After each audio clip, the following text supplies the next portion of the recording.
कहानी की शुरुआत में एक बस को दिखाया जाता है जिसके अंदर बैठे हर एक पैसेंजर के चेहरे पर दहशत है। ये सब के सब डर के साए में हैं। यहाँ पर कुछ सोल्जर्स भी हैं जो इन सब को रेस्क्यू करके यहाँ से दूसरी जगह ले जा रहे हैं। दरअसल पूरी दुनिया में एक वायरस फैल चुका है जिस वजह से इंसान अब ज़ॉम्बीज बन गए हैं और अब कुछ ही इंसान हैं जो पूरी तरह से नॉर्मल हैं। इस बस से आगे एक और सर्वाइवर की बस होती है जो अचानक से रुक जाती है और अब पिछली बस को भी रुकना पड़ता है, जिसके बाद उसमें से एक सोल्जर उतरकर आगे वाली बस को चेक करने के लिए जाता है, पर वो वापस नहीं आता और अब दूसरे सोल्जर को भी नीचे उतरना पड़ता है। तभी एक ज़ॉम्बी उसके ऊपर हमला कर देता है। दरअसल आगे वाली बस पर ज़ॉम्बीज ने हमला करके उन सबको इन्फेक्टेड कर दिया है और अब एक ज़ॉम्बी पिछली बस में भी आने की कोशिश करता है, लेकिन तभी पैट्रिक जैक दोनों मिलकर उस ज़ॉम्बी को बाहर धकेल कर दरवाजा बंद कर देते हैं। पैट्रिक कहता है कि सबको शांत रहना पड़ेगा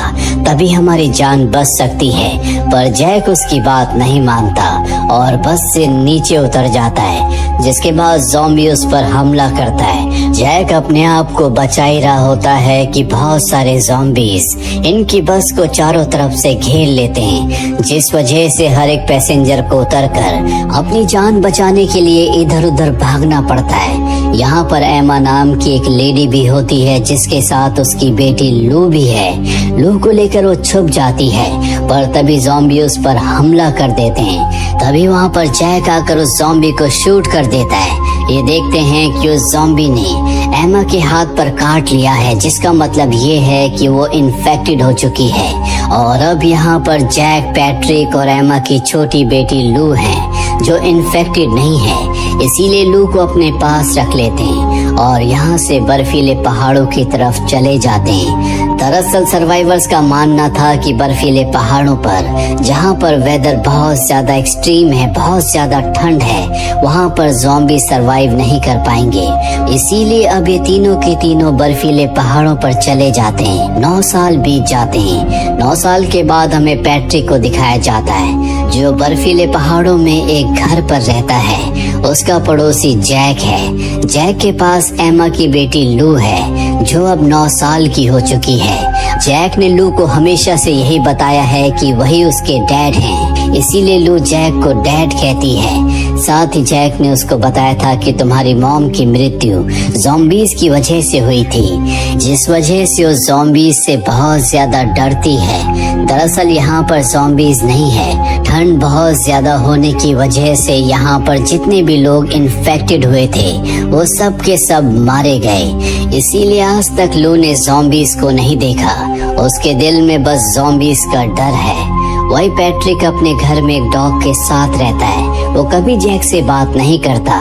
इन दोनों के घर के बीच में फेंस होती है। लू पैट्रिक के डॉग को बहुत पसंद करती है, इसीलिए कभी कभी वो फेंस से पैट्रिक के डॉग को खाना खिलाती है। अब जब लू का बर्थडे होता है उसी रात को जब वो अपने बेड पर अपने डैड जैक के साथ सो रही होती है तो उसे बाहर से अजीब सी आवाज आती है और जब वो बाहर जाकर देखती है तो फेंस के दूसरी तरफ एक ज़ॉम्बी होता है जिसे देखकर वो डर जाती है। अगली सुबह जब जैक उठता है तो देखता है कि आसपास कहीं भी लू नहीं है। अभी उसे बेड के नीचे से आवाज आती है जहाँ पर लू छुपी हुई होती है। वो जैक को बताती है कि कल रात को मैंने एक ज़ॉम्बी देखा था। जैक कहता है कि ऐसा नहीं हो सकता, ठंड की वजह से सभी ज़ॉम्बीज मारे जा चुके हैं। लू कहती है कि अगर सभी ज़ॉम्बीज मारे जा चुके हैं तो आप मुझे घर से बाहर क्यों नहीं जाने देते। दरअसल लू आज तक घर से बाहर नहीं गई। जैक के पास उसकी बात का कोई जवाब नहीं होता। इसके बाद लू घर के बाहर हर रोज की तरह पैट्रिक के डॉग को बिस्किट खिलाने के लिए जाती है, जहाँ पर पैट्रिक भी आ जाता है। पैट्रिक लू को देखकर बहुत खुश होता है, वो उससे बात करना चाहता है, पर तभी वहाँ पर जैक आ जाता है जो पैट्रिक से कहता है कि मेरी बेटी से दूर रहना। पैट्रिक उसकी बात का कोई जवाब नहीं देता।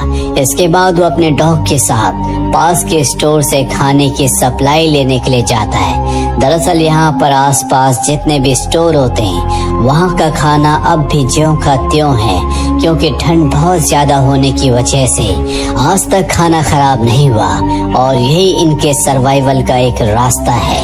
अब जब पैट्रिक नीचे स्टोर में जाता है वहाँ पर एक फॉक्स की लाश होती है और तभी उसे एक ज़ॉम्बी दिखता है, जिसे देखकर पैट्रिक बहुत ज्यादा डर जाता है। वो जल्दी से बाहर आकर अपनी स्नो बाइक से यहाँ से निकल जाता है, पर स्नो बाइक स्पीड में चलाने की वजह से उसकी स्नो बाइक का एक्सीडेंट हो जाता है, जिस वजह से पैट्रिक बेहोश हो जाता है और जब उसे होश आता है तो उसके ऊपर ही ज़ॉम्बी होता है।